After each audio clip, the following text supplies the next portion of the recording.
are in May already. Welcome to our show. I think the older we get, the faster time flies. Speaking of getting older, Ralph, happy birthday this month in May. Oh, wow. You know, Shakespeare says May is the cruelest month, but I think April was pretty nasty. Yes, coming back from Memphis, where the weather was warm and sunny, to 4 inches of snow in Okemos, it was pretty cruel. Yeah, it was, but you know what? Memphis is a great city. I recommend it. And while I was in Memphis, I decided I needed to invest in a uke, or ook, apparently, as you're supposed to say it. So, and that's why I'm so excited to have the Primetime Strummers with us today. So let's find out about them right now.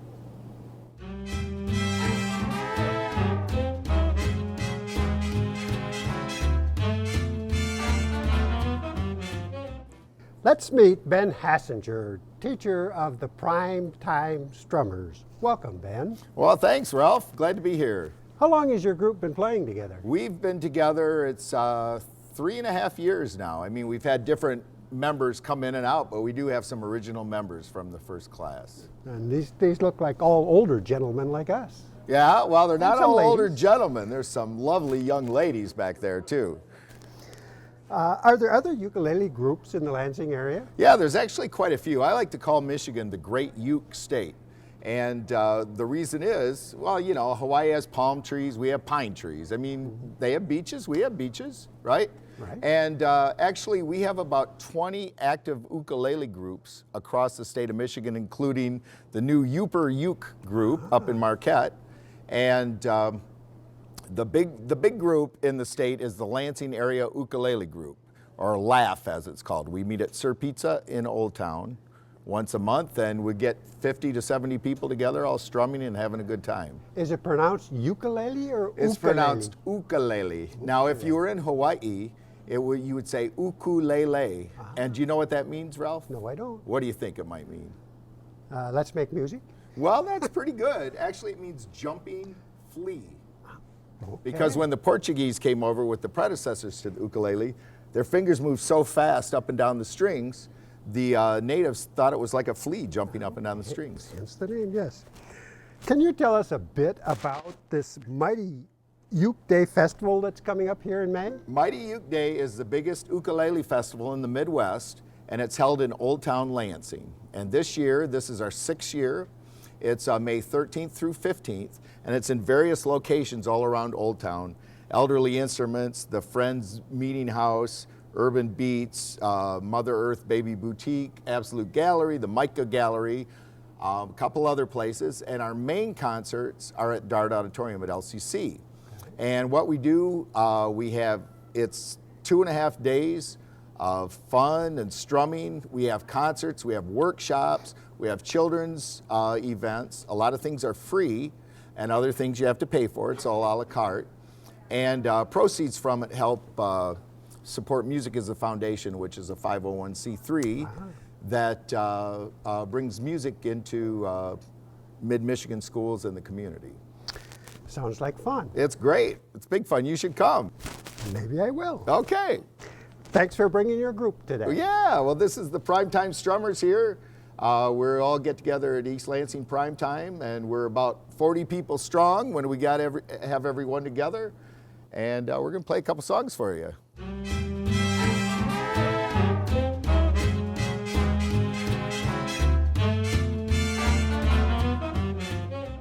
Ladies and gentlemen, the PT Strummers.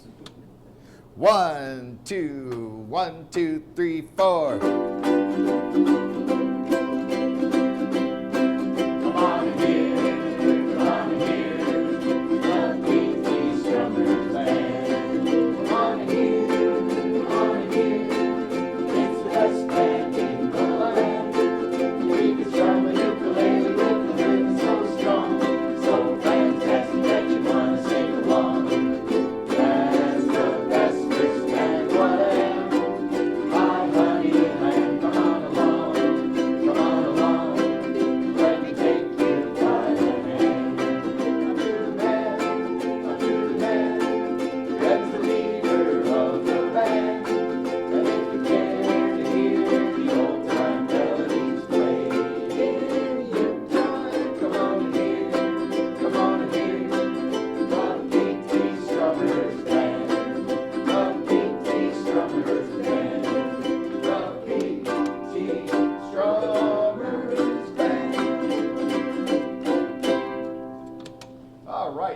theme song.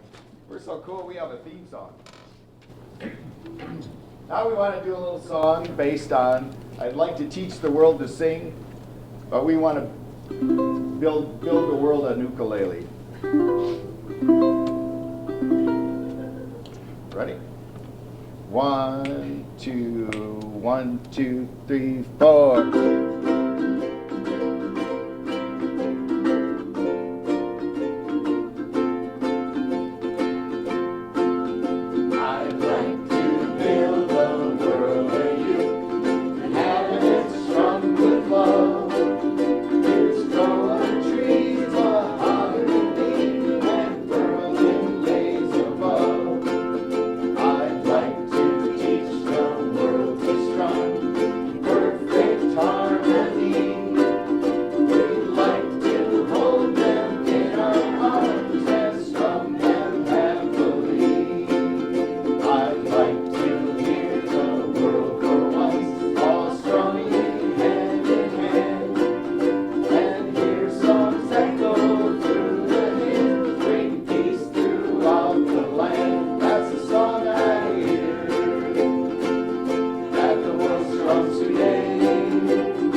And this last song we're going to do is an oldie but goodie, and it exemplifies an ukulele group all hanging out, having fun side by side.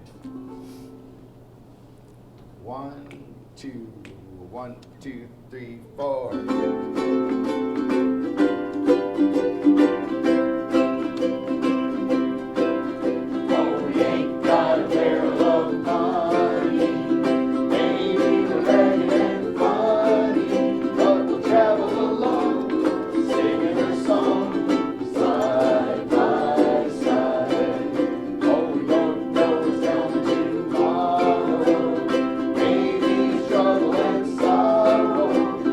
Travel the road, sharing our load.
We'll be right back.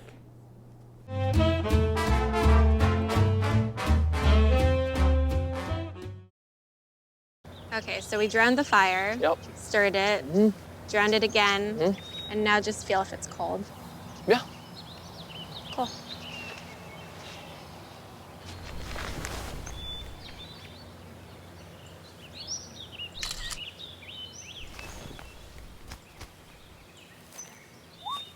Smokey just gave me a bear hug. I know. Already posted it.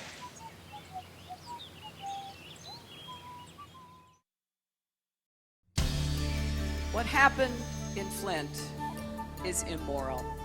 We have got to make college education affordable. We need to build a wall, and it has to be built quickly.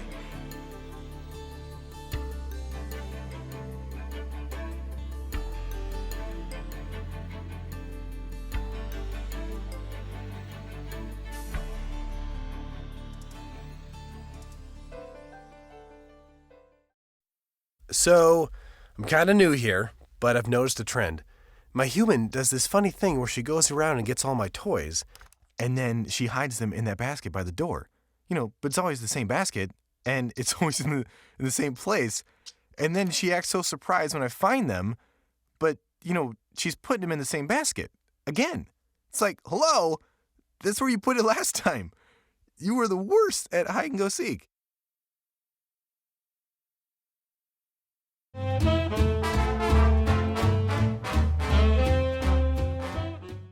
We're here today with Steve Kinney and Michelle Trailcrosser from Caring Transitions, who help seniors, and I suppose others, with that very difficult decision of downsizing. So how long have you been in business, Steve? Well, I bought the franchise in 2014, March of 2014, so we've been in business a little over 2 years.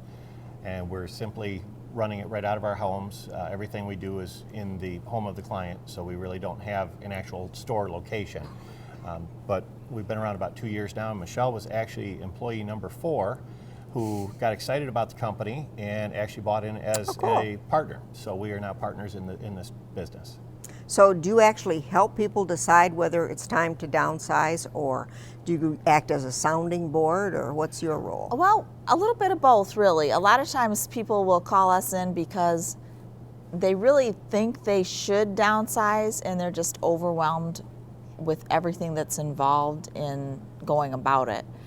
So we'll come in and we'll talk to them about where they want to go, what they want to do, and we try to provide solutions for getting there. We'll do everything from we do an online estate sale for items, we'll dispose of items, we'll donate items, we'll do space planning for them so they know how much they need to take. We really try to take the burden off of them.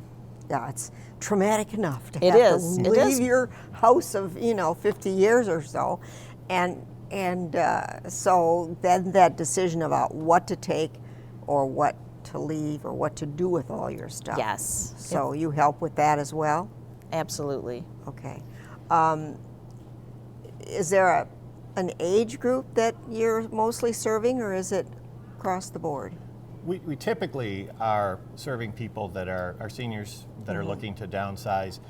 However, it can be anybody. We have worked with clients where they're having a second marriage and they have 2 homes and they're consolidating into 1 home, and they just need a lot of the items that they're not going to take, the second kitchen set and the second couch and the second chair, and we're happy to sell those as well and help them get those homes cleaned out. We've done several of those jobs.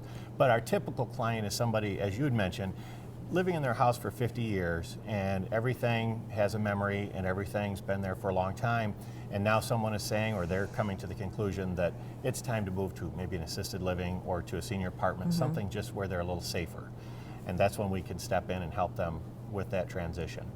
Well, we went, my family, I have 6 siblings, and after our parents passed away, we had to downsize, and I was all for having people come in and do an estate sale. But some of my other siblings said, oh no, we can just do one ourselves. Well, that's what we did, but you know what? It wasn't really, I don't think, a good idea, because you watch everything coming to the table and somebody saying, well, can you take 10 cents for this? I Right. said, serious, it's a quarter.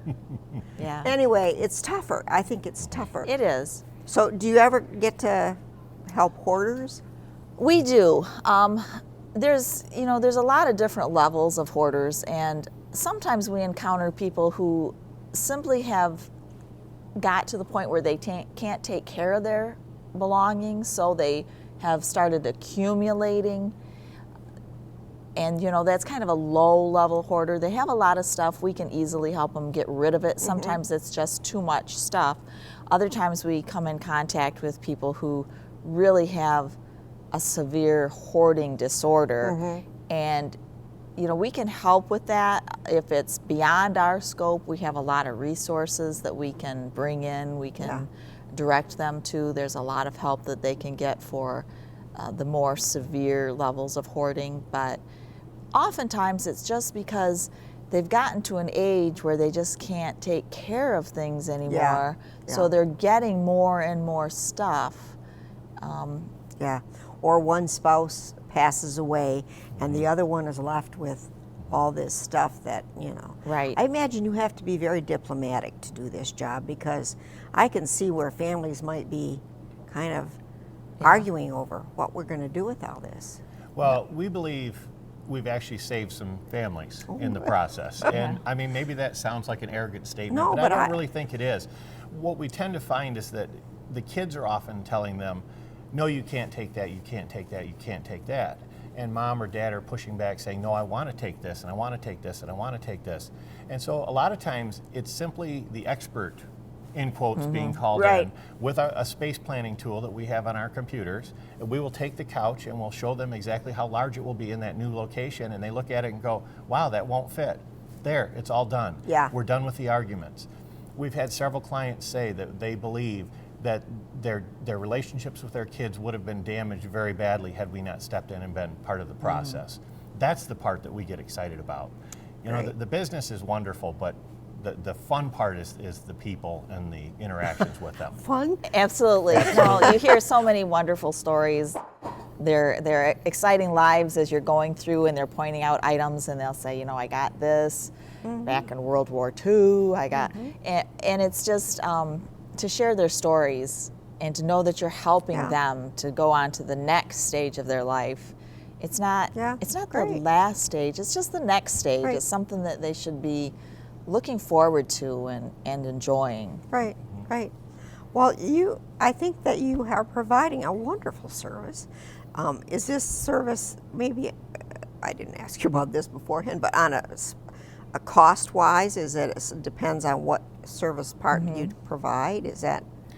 Yes, everything we do is a la carte. Whatever you need is what we'll supply. Okay. If you have kids that want to be involved, I mean, we do, like we say, space planning, packing, unpacking. Well, if your kids want to help with the packing, they want to help with the unpacking, we're not there as long, so you save money. If the kids want to help with running some of the stuff to Granger or to the donation center, we don't have to do that, so it saves you money. Some people just need clean out. Some people just need the move. Some people, we've worked with some people where all they really wanted was the space plan, and then their family handled everything else. Good. But they didn't know how to space plan and figure out what to take. So we're willing to work with whatever. And so every job really is different, and I try to tell people on the phone, I can't give you a quote. Yeah, right. It's all going to be different, but I'm happy to come give a free consultation. We're happy to leave you the information, walk away, let you think about it with your family, and then call me back and tell me what we're going to do. Great. Thank you so much for coming today, Michelle and Steve. Thank you for having Giving us. us great information. Absolutely. We'll be back after this.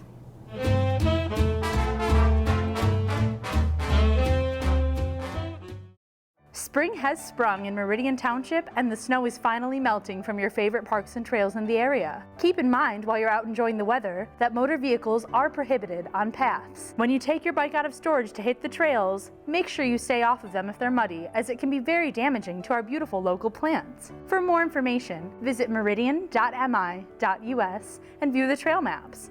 Be safe and have fun.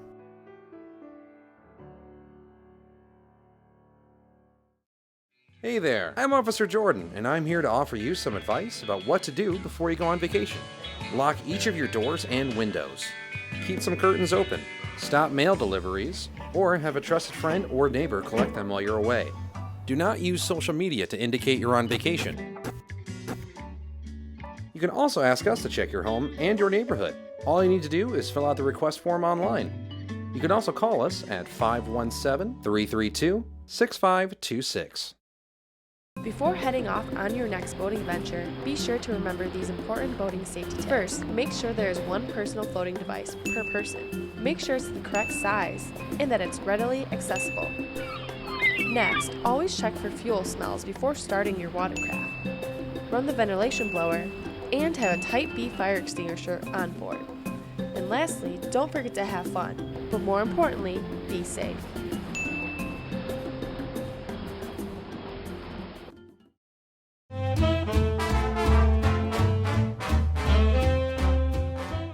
Please welcome our next guest. This is Christine Caswell from Caswell Law. Nice for you to be here, Christine.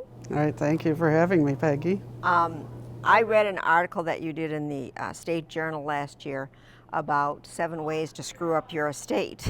And I really thought this was valuable information. So I think that's what we'll kind of talk about today. And I think we'll skip to number 7, which is, what is an estate? It says, one way to screw up your estate is not to have one. So yes, I think I said that lawyers love it when you do this one because that can lead to us making much more money when the family starts fighting and the plans aren't in place. So a good estate plan usually includes either a will or a trust plan and a power of attorney for health care and a durable power of attorney for finances. And what people don't often understand, they understand will and trust is after you die, who gets your stuff, but the powers of attorney dictate who takes care of you when you're still here but may not be able to fully take care of yourself. And while those are not the biggest money makers for attorneys, I think they're some of the most important documents because your quality of care while you're still alive should be important, and you should pick the people that you want to take care of you, because if you don't do these documents beforehand, that's the mistake. If you don't have these powers of attorney in place, the court will decide for you. Yeah. And the court may pick a professional who, doesn't know you that well one-on-one, only sees you quarterly, as opposed to if you pick one of your children, your friends' children, whoever it is, you get to choose when you do a power of attorney, and the court will honor those if they're challenged, unless somebody's misusing them, but those are important documents. Yeah, they are, and it's something about end-of-life issues that we sometimes just don't want to deal with. No, people don't like to think about that. So the first one was to draw up a will and then not tell anybody where it is. I know this, I wonder about insurance policies. I mean, this can go for a lot of stuff. Oh yeah, there are a lot of documents. So who needs to know? Let's say, usually the person in Michigan, we call them personal representatives. They used to be executors. Now they're called personal representatives. That person needs to know where you're keeping all of your files, where your documents are, and hopefully they're in one place. Hopefully they have a list of insurance companies to contact.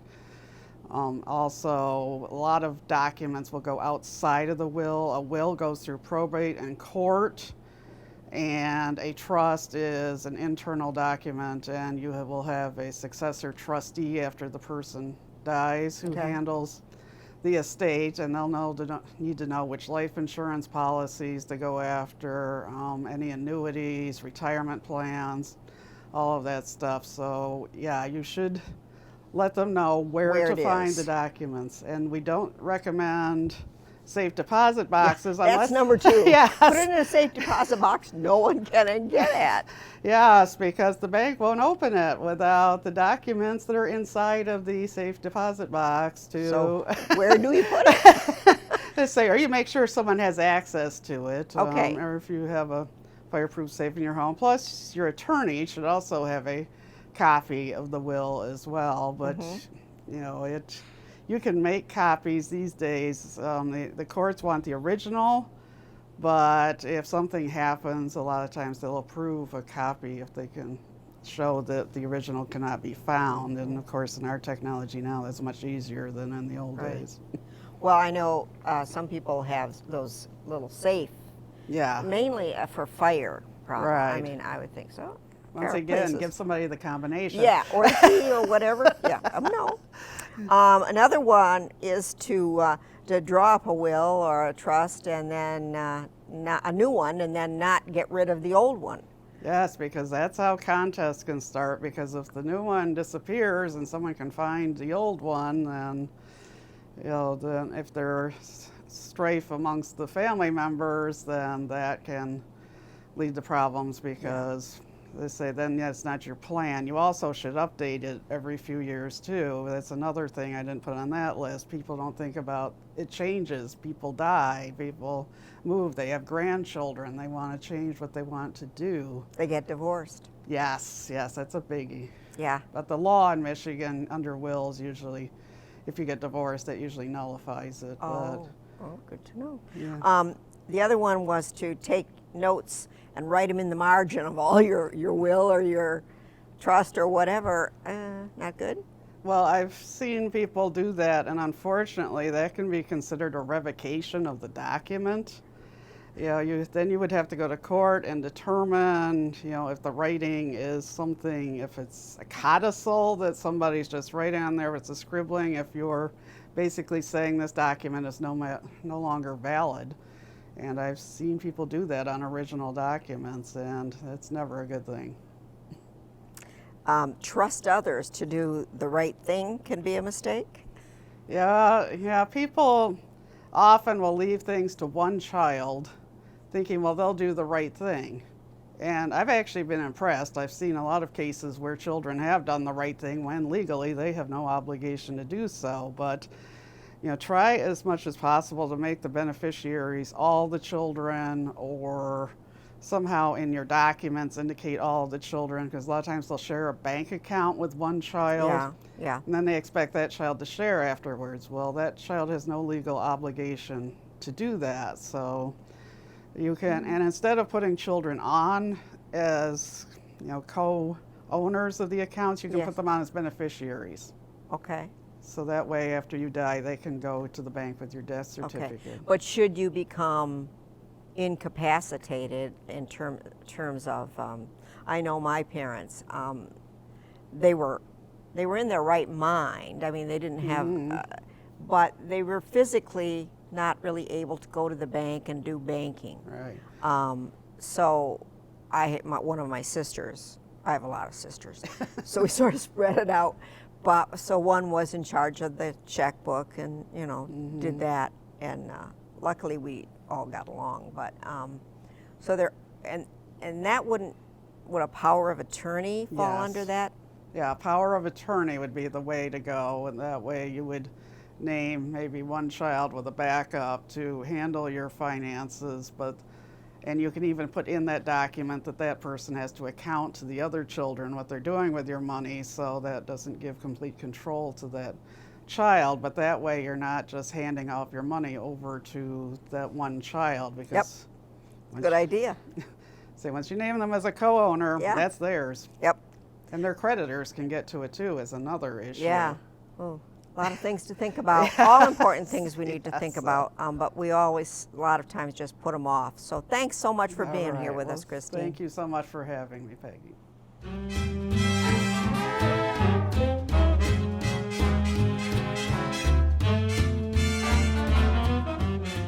Wow, it was a busy show this month.